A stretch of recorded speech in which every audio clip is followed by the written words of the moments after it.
ne sommes plus dans le respect de l'éthique journalistique, nous sommes dans le commentaire. Et les musulmans, ils s'en foutent de la République, ils s'appellent parce que le gouvernement Au service d'une idéologie qui est obsédée par l'immigration, l'identité et l'insécurité. Ils sont voleurs, ils sont assassins, ils sont violeurs, c'est tout ce qu'ils sont. Le débat public en France est devenu un pleuret aujourd'hui. C'est insupportable, enfin, notre attitude. C'est une séquence extrêmement pénible. Mais enfin, ça va pas. Mais c'est juste insupportable, arrêtez. Quand je la revois, je me dis mais comment j'ai fait pour supporter cette façon de faire. Vraiment dans un dispositif piégeux. C'est insupportable, notre attitude, sur les plateaux de télévision. On voit quand même bien le parti pris de la CRO, qui n'est pas un arme, mais qui intervient facilement partout. Pourquoi ils investissent dans le média tous ces milliardaires? Pour contrôler la pensée? Pour contrôler? Le seul parallèle qui peut être fait, c'est avec la presse d'il y a un siècle. C'était une presse corrompue, c'était une presse totalement instrumentalisée, et c'est une presse qui a su, pour l'essentiel, assombrer dans la collaboration. Aujourd'hui, dans le média polonais, il y a des gens qui ne sont pas d'accord, mais c'est vrai qu'ils font la trouille.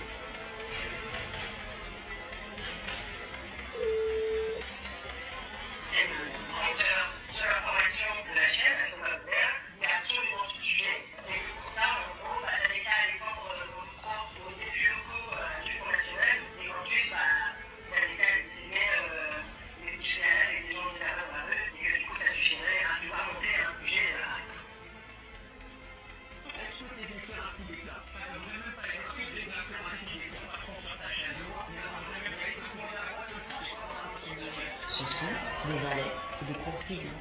La France insoumise, le racisme, l'antisémitisme, rien, que dalle pendant 10 minutes. Non mais sérieusement, à votre avis, quel sujet?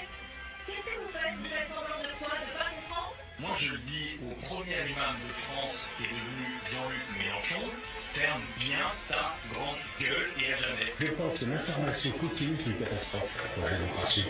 Je pense que je parle pour beaucoup de Français quand je dis qu'ils crèvent. Catastrophe. Israël fait le travail de l'humanité ici. Absolument aucun remords à ce niveau-là qu'ils crèvent tous.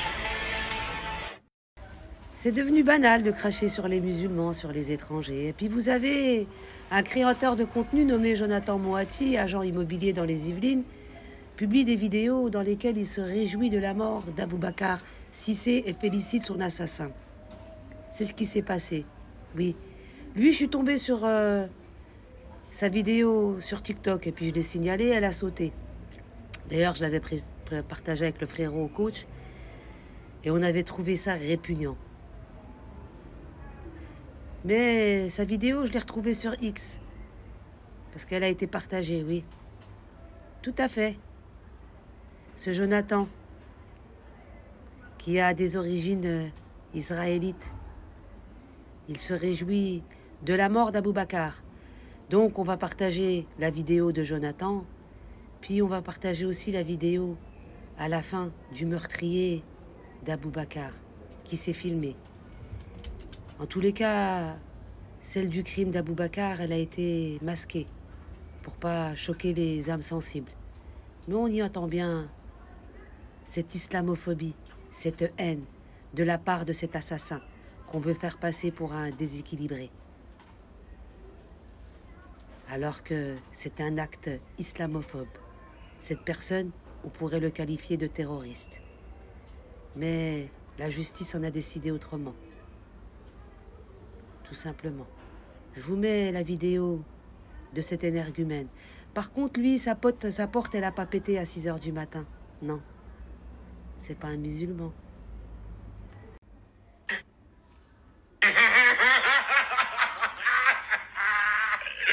C'est une victoire, la la la la, Olivier